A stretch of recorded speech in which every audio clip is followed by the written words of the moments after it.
ሰው እንግዲህ ከልቡ የተረፈውን ነው ወይም ከልቡ ነው የሚወጣው።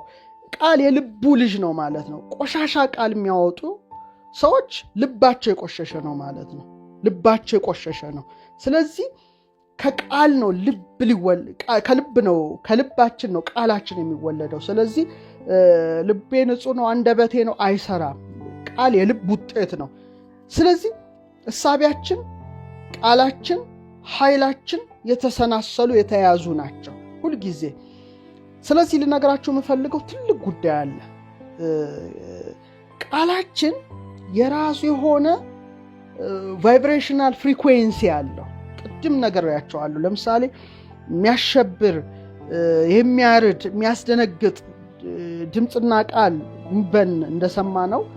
እንደ ናብሊስ ደግሞ የሚያስደስት የሚያረጋጋ ድምፅ ከነዛ ድንጋዮች ሁሉ እንደሰማ ነው።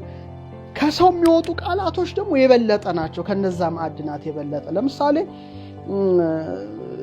ቫይብሬሽናል ፍሪኩዌንሲያችን ምንድን ነው? ብዙም አልላችሁም፣ በአጭሩ ነው የምነግራችሁ።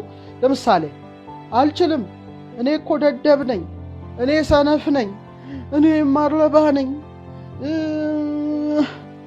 እኔ እኮ በቃ መስራት ማልችል ሰው ነኝ ስንል ይሄ ምንድን ነው ማለት ነው? በጣም ዝቅ ያለ ቫይብሬሽናል ወርድ ናቸው። የሞቱ ደቀማቱ በቃ ደካማ እርግብግብታ ያላቸው ቃላት። አልችልም፣ እኔ ሰነፍ ነኝ፣ እኔ እንደዚህ ነኝ። ቃሉ ራሱ በጣም ደካማ ንዝረት ያለው ኃይል የለሽ ቃል ነው። እችላለሁ፣ ዝግጁ ነኝ። ልብ አድርጉ። እችላለሁ፣ መጻፍ እችላለሁ፣ መስራት እችላለሁ፣ ሀገሬን ለማገልገል ዝግጁ ነኝ። ይሄ ቃል ደግሞ ሲወጣ ሃይ ቫይብሬሽናል ወርድስ ናቸው። በጣም ኃይለኛ ንዝረት ያላቸው ቃላት ናቸው። አሁን በደንብ ለይተን ማወቅ አለብን። ስለዚህ ራስህን መግደልም ትችላለህ፣ ራስህንም ከፍ ማድረግ። አልችልም ካልክ አትችልም፣ በቃ አደከምከው። ያወጣኸው ቃል አንተን ራሱ ገለሃል። እችላለሁ፣ እሰራለሁ፣ እንዲህ ያደርጋለሁ። ይህን ቃል ስታወጣው ደግሞ ዝግጁ ነኝ፣ ለዚህ ሚሽን ዝግጁ ነኝ ስትል ይሄ ያወጣኸው ቃል ወይም ያወጣሽው ቃል ከፍተኛ ንዝረት ያለው ቃል ነው፣ ኃይል ያለው ቃል ነው ማለት ነው። ስለዚህ ይሄንን በደንብ መጠንቀቅ ያስፈልጋቸዋል። የምትናገሯትን ቃል በደንብ ማሰብ ያስፈልጋቸዋል ከማውጣታችሁ አስቀድሞና መልካም ጉልበት የሚሰጡን አሉ፣ ኔጌቲቭ ኢነርጂ ደግሞ አሉታዊ ኃይል የሚሰጡን አሉ። ለምሳሌ መልካም ቃላት ስታወጡ ፖዚቲቭ ኢነርጂ ነው የሚከባችሁ። ለምሳሌ ምስጋና ራሱ አንድ እኮ ነው።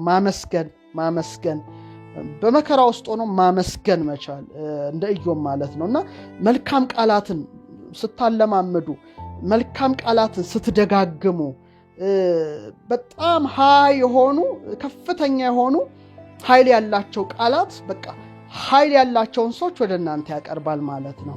ኃይል ያላቸውን ሰዎች፣ መልካም ሰዎች፣ መልካም ንግግር በተናገራችሁ ቁጥር ወደ እናንተ የሚመጡ ሰዎች መልካም ሰዎች ናቸው ማለት ነው። መልካም ጤንነትን ታገኛላችሁ። ሁሌ የምናወጣው ቃል መድኃኒትም ነው፣ የምናወጣውም ቃል ገዳይ ነው። በኋላ ላይ እመጣበታለሁ። በጣም ደካማ የሆነ ኃይል ያለው ቃል ደግሞ በተቃራኒ በሽተኛ ነው የሚያደርገው፣ ሰውን ለበሽታ ያጋልጣል። እኔ አልችልም፣ እኔ ደክሜያለሁ ምናምን ስትሉ ራሱ ድካም ነው የሚለቅባችሁ። ስደክም ኃይለኛ ነኝ፣ ብርቱ ነኝ፣ በድካሜ ውስጥ ብርታት አለ ስትሉ ደግሞ ብድግ የሚል የራሱ የሆነ ምን አለው ማለት ነው፣ ኢነርጂ አለው። ራሱን የቻለ አንድ እርግብግብታ ይፈጥራል፣ የኃይል እርግብግብታ። ቃላቱ በጣም በጣም በጣም በጣም ቃላችን በጣም ምን ያህል የተመረጠ መሆን እንዳለበትና በጎ ቃላትን ማለማመድ መቻል እንዳለብን ነው የምነግራችሁ። በአንጻሩ ደግሞ ቅድም ያልኳችሁ አሉታዊ የሆኑ ቃላቶች፣ ገዳይ ቃላት፣ ይሄ ገዳይ ቃላት፣ የሐሜት ቃላት፣ የውሸት ቃላት የሚያወጡ ሰዎች አሉ። ይሄ ደግሞ አደገኛው ነው። ሌላውንም ይገላሉ፣ ራሳቸውንም ያጠፋሉ። በተቃራኒው ደግሞ መልካም ቃላት፣ እውነተኛ ቃላት፣ ፈዋሽ ቃላት የሚያወጡ ደግሞ አሉ። ሁለቱም ውጤት አላቸው። ልብ አድርጉ፣ ሁለቱም ውጤት አላቸው። አሁን በጣም የሰሎሞን የጠቢቡ ቃል ይገርመኛልና ክፉን ቃል መናገርም ክፉን ቃል መስማትም እንደ ሰይፍ ይቆርጣል፣ ሰባብሮ ይጥላል። በቃ በሽተኛ ነው የሚያደርገው። ክፉን ቃል መናገርም ሆነ መስማትም ደግሞ መልካም ቃል ማውጣት፣ መናገር፣ መስማት ደግሞ ይፈውሳል፣ ጤና ይሰጣል። በጣም ይገርመኛል። ምሳሌ እንሳነም ምሳሌ 12:18 ላይ እንደሚዋጋ ሰይፍ የሚለፈልፍ ሰው አለ ይላልና ምላሱ ራሱ እንደ ሰይፍ የሚቆራረጥ ነው ማለት ነው። የጠቢባን ምላስ ግን ጤና ነው ይላል። አያችሁ። ስለዚህ የጠቢባንን ምላስ ስሙ፣ ጤንነት ታገኛላችሁ። በጣም እንደ ሰይፍ የሚለፈልፉ የሚቆራርጡ ሰዎችን ማድመጥ ከጀመራችሁ አትጠራጠሩ፣ ከጥቂት ጊዜ በኋላ ራሳችሁ በሽታ ውስጥና ወይም በሽተኛ ሆናችሁ ነው የምትቀሩት። ይሄ ለራሳችሁ ስትሉ ነው የምታደርጉት። እንደውም ምሳሌ 15:4 ላይ ጠቢቡ ሰሎሞን ጥበብ የተሰጠው ሰሎሞን ምን ይላል? ፈዋሽ ምላስ የሕይወት ዛፍ ነው ይላል። በቃ የሚፈውስ ምላስ አለ ማለት ነው። የሕይወት ዛፍ ነው። የጠማማ ምላስ ግን ነፍስን ይሰብራል ይላል። ባድርጋችኋል። ፈዋሽ ምላስ የሕይወት ዛፍ ነው። የጠማማ ወይም ጠማማ ንግግርን የሚያደርግ ሰውን ስታደምጽ ግን ነፍስ ይሰበራል ይላል። ሰውነት ይሰበራል። ያለ ዕድሜ ታረጃለህ፣ ትሞታለህ፣ በሽተኛ ትሆናለህ፣ ትሆኛለሽ ማለት ነው። በአንጻሩ ግን ያማሩ ቃላትን፣ በጎ ቃላትን፣ ፈዋሽ ቃላትን ማውጣት ለራስም ጤንነት ነው፣ ለሌሎችም በረከት ነው። ይሄ ምን ይላል ሰሎሞን? በተለይ 16ኛው ምዕራፍ 24 ቁጥር ላይ ያማረ ቃል የማር ወለላ ነው ይላል። ያማረ ቃል ለነፍስም ጣፋጭ ለአጥንትም ጤና ነው አለ። በቃ ለአጥንትም ጤና ነው። ስለዚህ ልጆቻቸውን ሲያጠፉ እንኳን ባካችሁ አትስደቧቸው፣ አትርገሟቸው። አጥንታቸው መስበር ማለት ነው። ካደጉ በኋላ በሽተኛ እንዲሆኑ ወይም በጣም መጥፎ ነገር ከርስ፣ እርግማን መጥፎ ነገር ነው እና ለነፍስ ጣፋጭ ለአጥንትም ጤና ነው አለ። መልካም ቃላት ሁሉ የምታደምጡ ከሆነ ጤነኞች ናችሁ ማለት ነው። በአንጻሩ ግን የጠማማ ምላስ ነፍስን ይሰብራል አለ። በጣም የተረገመ ቃል፣ የሐሜት ቃል፣ የስድብ ቃል ምሰሙ ከሆነ በሽተኞች ነው የምትሆኑት። ደግሞ ራሱን ችሎ መጥፎ ነገር አለ። ስለዚህ በተቻላቸው አቅም ነግራችሁ መልካም ቃል አውጡ። ጠንካራ ቃል ማለት ኢነርጂ ያለው ቃል አውጡ። የፍቅር ቃል አውጡ። ይሄ እንግዲህ የምንናገረው ነው የምንኖረው ማለት ነው። የምንናገረው ነው የምንኖረው። እንደውም ሰሎሞን ይቀጥላል። በጣም ይገርማል። በጣም ምሳሌውን ወደዋለሁ። በተቻለኝ አቅም እንደ ምሳሌው ለመኖርም ሙከራ አደርጋለሁ። ምሳሌ 18:20 ምን ይላል? የሰው ሆድ ካፉ ፍሬ ይሞላል አለ። በቃ ከንፈሩም ከሚያፈራው ይጠግባል። ሞትና ሕይወት በምላስ እጅ ናት፣ ከንፈሩን ከሚያፈራው ይጠግባል። ብልጽግናም ድህነትም እዚህ ውስጥ ናት። ይሄን ቃል በደንብ አስቡት። አሁን እንደ ሀገር ለምን ነው የተቸገርነው? እስቲ ወደ መፍትሄ እንምጣ። ቃላት ይኸውላችሁ፣ ለዚህ ነው እኮ ሞትም ሕይወትም በምላስ እጅ ናት አለ። ሞትንም ሕይወት ወሞት ውስተ እደ ልሳን ይላል። ሞትን መጥራት ትችላለህ በምላስ፣ ሕይወትን በምላስ መጥራት ትችላለህ። ሁለቱም ምርጫ ነው፣ ያንተ ምርጫ ነው። ፖዚቲቭ ወርድስ ተጠቅመህ ፍሬውን መብላት ትችላለህ። ኔጌቲቭ ወርድስ አሉታዊ ጎኑን ማምጣት ትችላለህ። አሁን የምንናገረው ቃል አዎንታዊ ወይም አሉታዊ ኃይል አላቸው። አሁን ኢነርጂ ነው እያወራን ያለ ነው ተመልካቾቻችን። ቀላል ነገር አይደለም። እንደምታስቡት አይደለም። ቃል እንደምታስቡት ተራ ነገር አይደለም። እየነገርኳችሁ ነው። በጣም ከባድ ነው።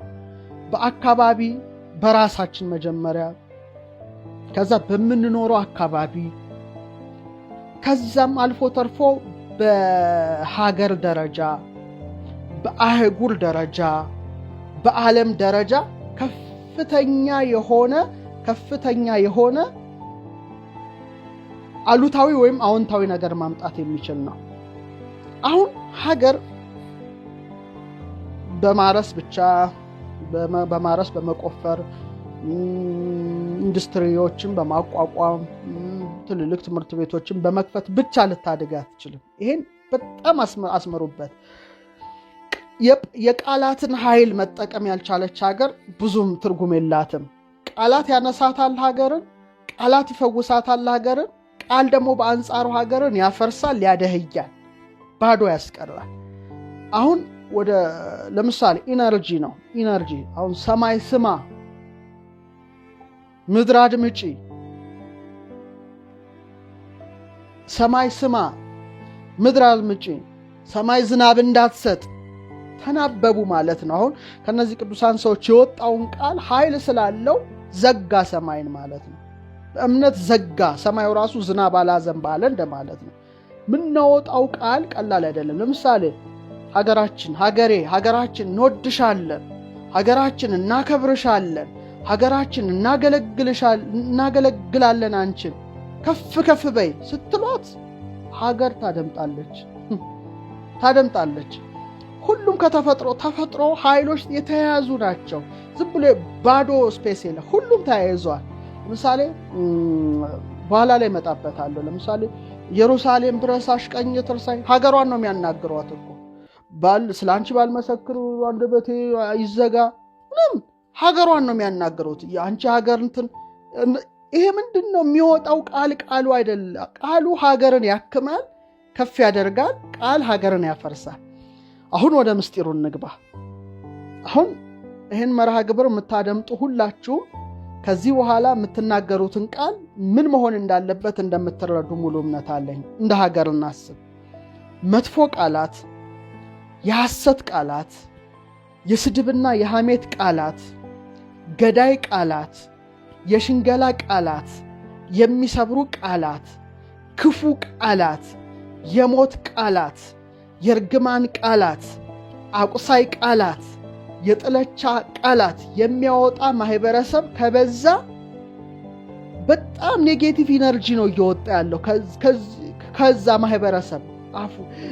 ግማሹ የሐሜት ቃል፣ ግማሹ የስድብ ቃል፣ ግማሹ የሽንገላ ቃል፣ ግማሹ አቁሳይ ቃል፣ ግማሹ የጥላቻ ቃል ሲያወጣ አየሩ ሁሉ በምን ይሞላል? በኔጌቲቭ ኢነርጂ ይሞላል። ቃል ኃይል አለዋ። ቅድም እንዳየነው ጠቢቡ ሰሎሞንም እንዳለው በዚህ ቃል ምክንያት ሀገር ትደህያለች። በቃ ሀገር ትቆስላለች፣ ሀገር ትደማለች፣ ሀገር ትወድቃለች። እነዚህ አይነት ኔጌቲቭ ቃላት የሚያወጡ ህዝቦች ሲመጡ ሞት አለ።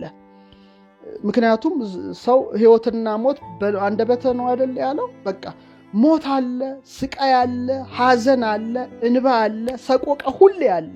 ምክንያቱም እነዚያ ሰዎች ሁሉ የሚያወጡት ቃል ኔጌቲቭ ቃል ነው ማለት ነውና አቁሳይ ቃል፣ የርግማን ቃል፣ መጥፎ ቃል፣ ስድብ ቃል፣ ሐሜት ቃል፣ ገዳይ ቃል፣ የሽንገላ ቃል፣ የሚሰብር ቃል፣ ክፉ ቃል፣ የሞት ቃል፣ የሰቆቃ ቃል፣ የርግማን ቃል፣ አቁሳይ ቃል፣ የጥላቻ ቃላት ሁሌ ነው የሚያወጡት። ያ እንግዲህ ሰባሰብና ሀገርን ሲያስለቅስ ሞት፣ ስቃይ፣ ሐዘን፣ እንባው፣ ሰቆቃው፣ እንግልቱን ያመጣል። አሁን ብዙ እንደዚህ አይነት ኔጌቲቭ ኢነርጂ ነው የሞላው ማለት ይቻላል። እኔ ስንት ፐርሰንቱ አላቅምና ኔጌቲቭ ኢነርጂ ሀገር ሁሌ አሁን ሀገራችን በሐዘን ውስጥ በሞት በለቅሶ ውስጥ ያለችው ይሄ ቃል የሚወጣው ቃል ተደማምሮ የሚፈጥርባት በጣም አስደንጋጭና ሉታዊ ሐዘንን ይወልዳል ይላል። የሚወጡት ቃላቶች አደገኞች ናቸው። ሳናውቅና ከመናገራችን በፊት እናስብ፣ ከመርገማችን በፊት እናስብ። ሳናውቀው ነው ኃይል የምናወጣው፣ ወይም ተፈጥሯችን አልተረዳነውም ከሆነ ሌላ ጉዳይ ነው፣ ምንም ማድረግ አይቻልም። ግን በአንጻሩ የበረከት ቃል፣ የእውነት ቃል፣ መልካም ቃላትን፣ አመስጋኝ ቃላትን፣ የአክብሮት ቃላትን፣ የፍቅር ቃላትን፣ ያማሩ ቃላትን፣ የጥበብ ቃላትን፣ ፈዋሽ ቃላትን የምስጋና ቃል በመከራ ውስጥ እንደ ኢዮብም እያሉ የምስጋና ቃላትን ማውጣት የሚችሉ ህዝቦች ሲመጡ ደግሞ የሚያወጡት ከፍተኛ የፍቅር ኃይል፣ ፖዘቲቭ ኢነርጂ ሀገርን በደስታ፣ በፍቅር፣ በሰላም፣ በበረከት፣ በእምነት፣ በእውነት፣ በእውቀት፣ በማስተዋል እንዲመላ ያደርጋል ማለት ነው እና መልካም ቀኖችን ለሀገር ያሰጣሉ። መልካም የበረከት ምክንያቱም ይሄ ሁሉ የሚያወጣው የበረከት ቃል ስለሆነ ፖዘቲቭ ኢነርጂ ነው። ኢነርጂ ደግሞ ትልቅ ኃይል ነው። መብራት የምታበራው እኮ ኢነርጂ፣ ሁሉም ነገር ኃይል ነው፣ ኃይል ይፈልጋል። ስለዚህ ሀገርን ለማሳደግ እነዚህ የበረከት ቃላት፣ የምስጋና ቃላት መውጣት አለባቸው። ይሄን ስታደርጉ ነው እንጂ ምንም ፋብሪካ ቢሰራ ምን ብትለው አይደለም። በጎ ቃላትን የሚናገር ማህበረሰብ መገንባት ካልተቻለ በስተቀር ይሄ ነው ሀገርን ሊጎዳም ሊጠቅምም የሚችለው። ስለዚህ ሽማግሌዎች መርቀው እንዲያልፉ መደረግ አለባቸው። አልቅሰው ሀገርን ረግመው ካለፉ ያ እርግማን ደግሞ ሌላው ትውልድ ያጭደዋል። በጣም ጥሩ አይደለም እና ሀገራቸውን መርቀው እንዲያልፉ ሁልጊዜ ትልልቅ ሰዎችን እንደ ሀገር መንከባከብና ሀገርን ባካችሁ መርቃችሁ ሙቱም ማለት አለብን። እነሱም አይርገሙን። የሚያልፍ ውሃ አይውሰድ የሚሞት ሽማግሌ አይርገም ይባላልና ሽማግሌዎችም ግድ የለም መርቃችሁን ሙቱ። ምንም ለእናንተ ሲሆን ብናከብራችሁ ብንጦራችሁ በጎ ብናደርግላችሁ ጥሩ ነበረ። እኛ ሰነፍ ትውልድ ሆነን እናንተን ባንጦርም ባንንከባከብም ግን መርቃችሁን ሙቱ። እናንተ ምናልባት አማራችሁ ለጊዜው ረግማችሁ ሊሆን ይችላል። ግን ያ የወጣው ቃል በጣም ኃይል ስላለው ነው፣ ከባድ ነው። ሌላው ክቡራን ተመልካቾቻችን ሰዓቱ በጣም እየሄደ ነው። እንግዲህ እንደምንም ብዬ ለመጨረስ እሞክራለሁ። በጣም አስገራሚ ነገር ልንገራችሁ። አሁን ውሃ እየጠጣው ነው። ውሃ በጣም ኃይል አለው። ድምጽ ይሰማል ይባላል። ውሃ ድምጽ ይሰማል ይባላል። እስቲ እሱ ቃል ይሰማል ይባላል። እስቲ ልንገራችሁ። በደንብ ሚሞሪ ያለው ኃይል አለው። ዶክተር ኢሞቶ ማሳሮ የሚባል አንድ የጃፓን ሳይንቲስት ነበር በ1990 ቃላት እንኳን አይደለም በሀገር በሰው ቀርቶ በውሃ ላይ ራሱ ከፍተኛ ተጽዕኖ አለው ይላል። በውሃ ላይ ከፍተኛ የሆነ ተጽዕኖ አለው ሀገር ቃል እንደ ቃልነቱ። ግማሾቹ ሲዶ ሳይንስ ምናምን ብለው አጣጥለውበት ነበር። ይህን ሁሉ አሸንፎ ግን ሰርቶታል። አሁንማ በደንብ ተረጋግጦ ምንድነው መልካም ቃላትና ክፉ ቃላትን በውሃ ላይ በመደጋገም በመናገር ማለት ነው። ለምሳሌ አሁን እንደ ኢትዮጵያውያኑ መድገም ድጋም ማለት አሁን አንድ ሰው መዝሙረ ዳዊት ደገመ ሪሳይት ቃላቱን ደጋግሞ መናገር ምክንያቱም ኢነርጂ ነው። ልብ አድርጉ በደንብ እንድታሰምሩበት ፈልጋለሁ። እና ምንድነው ያደረገው ዶክተር ኢሞቶ ማሳሮ አንዱን ውሃ ላይ ፖዚቲቭ ቃላት ጻፈበት። እወድሃለሁ፣ አከብርሃለሁ፣ ደሳስ የሚሉ ምን ብዬ ልንገራችሁ፣ በጎ ቃላት፣ ተስፋ፣ ፍቅር፣ ፒስ፣ ሰላም ምናምን የሚል ፖዚቲቭ ቃላት ውሃው ላይ ይሉታል። ሰላም፣ ፍቅር፣ ደስታ፣ በጎነት፣ ርህራሄ፣ ቸርነት፣ አመሰግንሃለሁ፣ አከብርሃለሁ፣ እወድሃለሁ የሚል ቃላትን በውሃ ላይ ደጋግሞ ይናገራል።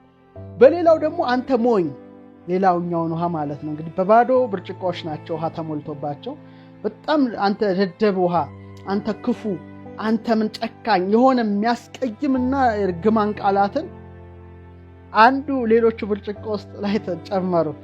ከዛ ውሃው ከረጋ በኋላ እንግዲህ ምን ሆነ ማለት ነው?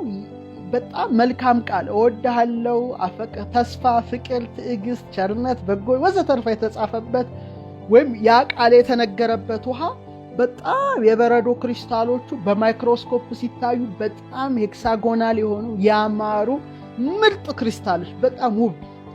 ጉግል አድርጋችሁ ተመልከቱ ክሪስታሎቹን፣ የኢሞቶ ማሳሮ ብላችሁ ክሪስታሎቹን አድርጉ እና ከ24 ሰዓት በላይ ራሱ ቆይተዋል ከረጉም በኋላ ሳይበታተኑ ማለት ነው። በአንጻሩ ግን ክፉ ቃል፣ መጥፎ ቃል፣ የሚሰብር ቃል፣ የሞት ቃል፣ የርግማን ቃል፣ አቁሳይ ቃል፣ የጥላቻ ቃል የተጻፈባቸውና እነሱ ተደጋግሞ የተነገረባቸው ውሃዎች ደግሞ ክሪስታሎቻቸው ከቀዘቀዙ በኋላ የሰሩት ክሪስታል ሲታይ በጣም ቅርጽ አልባ የሚያስጠላ ቅርጽ፣ እሱም ጉግል አድርጉት በቀላሉ ታገኙ ስለምትችሉ ነው። በጣም እንደውም 24 ሰዓት ራሱ ሳይቆይ ፍርክስክስ የሚል ምንድነው ታዲያ? ምስጢሩ ነው። አሁን ይሄ ነው ዋናው። ይሄ ብቻ አይደለም፣ ሩዝ ላይም ሞክረዋል ይሄ ሰው። 2 ሩዞች አደረገ። አንዱን ታንኪዩ አመሰግንሃለሁ የሚል ተጻፈበት ወይም እንዲነገር 1 ወር ሙሉ ተደረገ። አንዱ ሞኝ የሚል ጠላሃለሁ የሚል ሩዙ ላይ ተጻፈና እንትናለ። አንዱን ኢግኖር ዝም ብሎ ቸልአል ነው እና ሁሌ ሄዱና አንተ ሩዝ አይ ላቭ ዩ እወድሃለሁ አመሰግንሃለሁ ይሉታል። አንዱን ሩዝ ጋር ደግሞ ሄድና አንተ ጠላሃለሁ አንተ አስቀያሚ ነህ ይሉታል። አንዱን ሩዝ ጋር ደግሞ ሄዱና ትቻለሁ ይሉታል። አሁን እወድሃለሁ ተብሎ የተባለው ሩዝ በጣም ያማረ ቅርጽ ሰርቶ ወጣ ከቃሉ። በጣም ይገርማል። ይሄንን ዩቲዩብ ላይ ተመልከቱት፣ ሌሎቹ ሰርተውታል፣ እንድታዩት ፈልጋለሁ። ጥላሃለሁ የተባለው ሩዝ ደግሞ በስብሶ በጣም ስብስ ብሎ ወጣ። ኢግኖር ላይ የተደረገው ሩዝ ደግሞ ግማሹ በስብሷል፣ ግማሹ አልበሰበሰም። ኢማጅ ልብ ብላችሁ አስተውሉ። አሁን ሳውንድ ቫይብሬሽን የድምፅ እርግብግብታው የሚወጣ ድምፀት ከክፍት አየር ይልቅ በውሃ ላይ ታውቃላችሁ 4 እጥፍ መፍጠን ይችላል። 4 እጥፍ መፍጠን ይችላል። ስለዚህ በጎ ቃላት የሚነገርበት ውሃ ምን ያህል ያማረ ቅርጽ ሰጥቶ ወጣ ብለን ስናይ፣ ለምሳሌ ጠበል በቀላሉ ለምሳሌ አንድ ሰው ውሃ ያመጣል፣ ጸሎት ያደርሳል። ጸሎት ማለት ድካም መድገም ነው እኮ ቃላትን፣ በጎ ቃላት፣ መልካም ቃላት፣ ከእግዚአብሔር ጋር የሚያገናኝ ቃላት፣ የፈውስ ቃላት፣ የይቅርታ ቃላት፣ የምስጋና ቃላት፣ የትዕግስት ቃላት፣ የበጎነት ቃላት፣ የሸርነት ቃላት በዛ ውሃ ላይ ነው የሚያደርገው።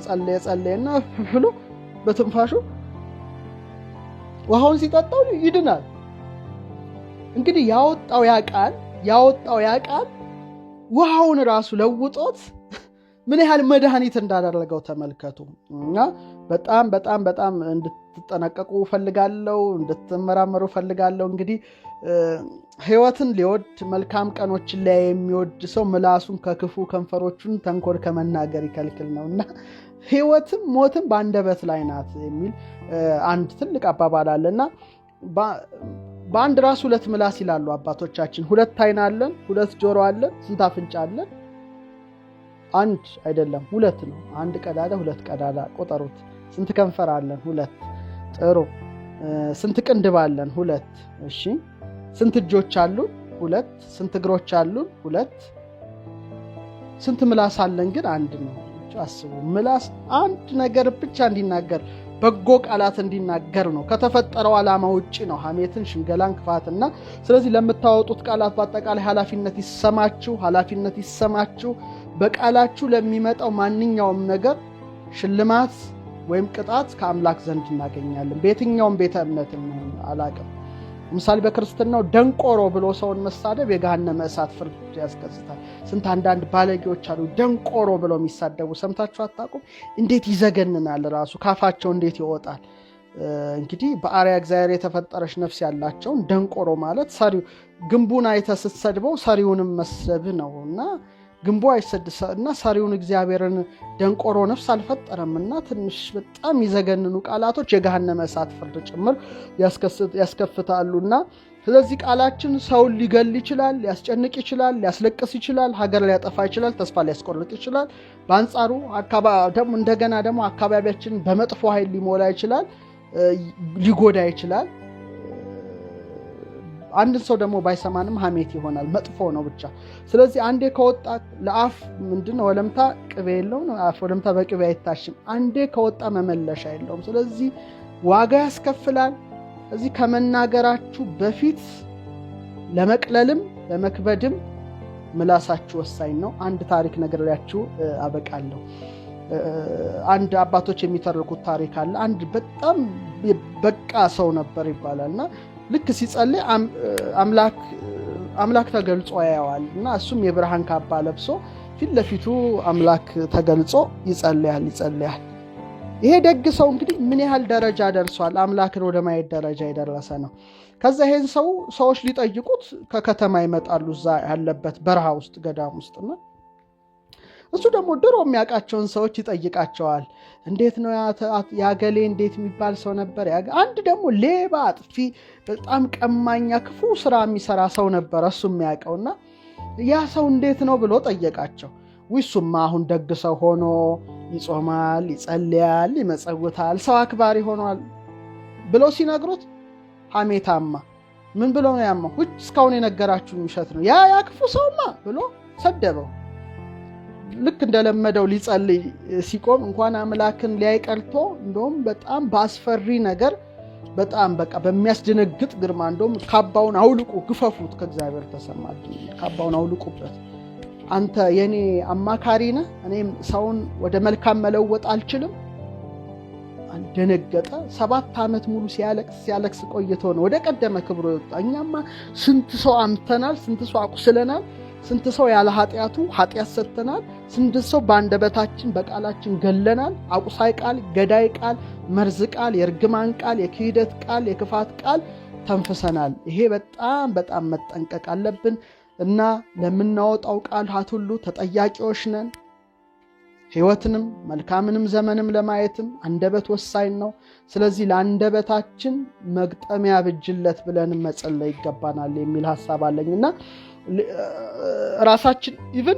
ራሳችንን መስደብ ራሱ ራሳችን ይጎዳል። ታውቃላችሁ? ራሳችንን ማንስደብ፣ ራስን መውቀስ ይገባል እንጂ መስደብ አይገባም። ቆሻሻ በጣም ራሳችን አንስደብ፣ ግን ራሳችንን ማይረባ ስራ ከሰራን እንውቀስ። ምክንያቱም ሳውንድ ቫይብሬሽን ድምፅ እርግብግብታው ከክፍት አየር በበለጠ ቅድም ነግሬያቸዋለሁ 4 እጥፍ በውሃ ውስጥ ይጓዛል። ድምፅ 4 እጥፍ በውሃ ውስጥ ይጓዛል። ሰውነታችን ደግሞ እንደሚታወቀው 70% ውሃ ነው። ስለዚህ ምን ያህል ገብቶ ሴሎቻችንን ሊገል እንደሚችል አስቡት። ለዚህ ነው እርግማን ምርቃትም እየገባ የሚያቆስለንም የሚያክመንም በረከቱ ደግሞ የዛን ያህል ነው። ስለዚህ ሰውን ስታሙ ራሳችሁን ሴላችሁን እየገደላችሁ ነው። ይሄም በጣም ስለዚህ ተፈጥሮ ምናወራውን ይሰማል። በቃ አትጠራጠሩ። ምናወራው ተፈጥሮ ጋር ይናበባል። እኔ ተፈጥሮ ድምጻችን ሁሉ ሳይሰማ አይቀሩም እላለሁ። በጎ ቃላት መናገር፣ ዛፉ ሰማይ ስማ ምድር አድምጪ፣ እንደውም ቅዱስ ያሬድ በዚህ ይታወቃል። ሰማይ ይደሰታል፣ ምድር ትደሰታለች ይላል። የምድር መሰረቶች ሁሉ መለከትን ይንፉ ይላል። ተራሮች፣ ኮረብቶች እና የምድረ በዳ ዛፎች ሁሉ በደስታ ይጩሁ ይላል። ደስታ እና ይሰማሉ ማለቱ ነው። እና ስለዚህ ምናወጣው ቃል አጥንት እንዳያደርቅ መጠንቀቂያ፣ አጥንትን እንዲያለመልም፣ ዛፍን እንዲያለመልም፣ ሀገርን እንዲያለመልም መሆን ይገባዋል የሚል ቃላት አለ እና እንደውም ማሪያ ሪቸርስ የምትባል አንዲት ተመራማሪ ከኒውሮ ሳይንስ አጥኞች ጋራ የሆነ ምርምር አድርገው አንጎላችን መጥፎ ቃል ሲያስብ የሚሰጠው ግብረ መልስ የጭንቀት ሆርሞን ነው የሚያመነጨው። በቃና በሽተኛ ነው የሚያደርገን እና አንዳንዱ ደግሞ አይምሮ መጥፎ ቃል፣ ገዳይ ቃል፣ የሐሜት ቃል ከተለማመደ በኋላ ሱስ ይሆንበታል። ስድብ ሱስ ይሆንበታል። ሐሜት ሱስ ይሆንበታል። የእልቂት ወሬት መስማት ሱስ ይሆንበታልና ዛሬ ማን ተሰደበ፣ ዛሬ ማን ተዋረደ እያለ እንትን ማለት ይጀምራልና ወዲያው እንደውም እንደ ቴዎሎጂያኑ መንፈስ ሐሜት የሚባል እርኩስ መንፈስ የሚገባበታል ይባላል። መንፈስ ጽርፈት የሚባል አንድ ክፉ መንፈስ አለ የሚያሳድብ ሰው። ሌላው ደግሞ ሐሜት መስማት ደስ የሚያሰኝ። ይሄ ሁሉ ኔጌቲቭ ኢነርጂ ነው። አያችሁ? አንደኛው መንፈስ ሐሜት ማለት የሚያሳማና ሐሜትን መውደድ፣ ሲታማ ሰው መስማት መውደድ። ሌላው ደግሞ ጽርፈት ደግሞ የሚያሳድብ ክፉ መንፈሶች ናቸውና ስለዚህ ገዳይ ቃላትን፣ የጭካኔ ቃላትን ከሚያወጡ ሰዎች ራቁ።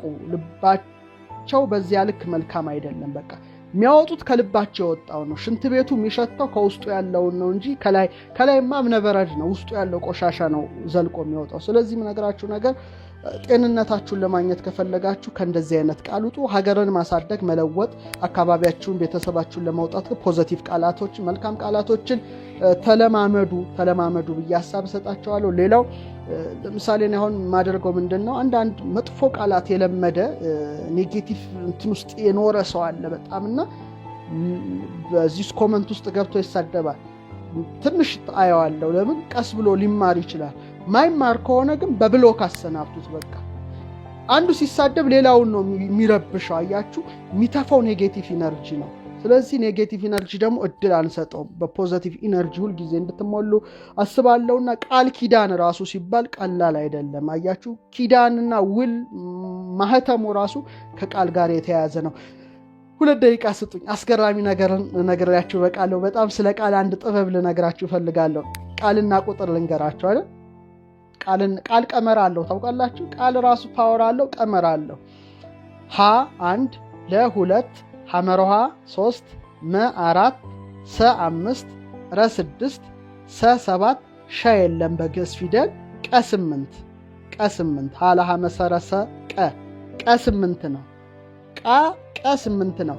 ለ ደግሞ 2 ነው። ሀ ለ ቀ ቃል የሚለው ቃል ቀመሩ ስንት ነው? 10 ነው። ታውቃላችሁ? የኢትዮጵያ ፊደል ያለውን ምስጢራዊ ቀመር አንድሮሜዳ ቁጥር 2 ላይ በዝርዝር ያለውን ቁጥሮቹን 19 ሰው አለ። አሁን ደግሞ መጽሐፈ ምንሃር ተጽፏላችኋል። ለምታነቡ ፈልጋለሁ። ቃል የሚለው ቃል ቀመሩ 10 ነው። ቃል ቀመሩ 10 ነው። የኢትዮጵያው ቀመር ለምን 10 ሆነ? የእግዚአብሔርን ቃል ጠብቆ ከትውልድ ሁሉ የተረፈው ስንተኛ ትውልድ ነው? 10ኛ ትውልድ ላይ መሆኑን ታውቃላችሁ? ቃል 10 ነው ብያቸው። ቀ8 ለ2 የእግዚአብሔርን ቃል ጠብቆ ከጥፋት ውሃ የተረፈው 10ኛ ትውልድ ነው።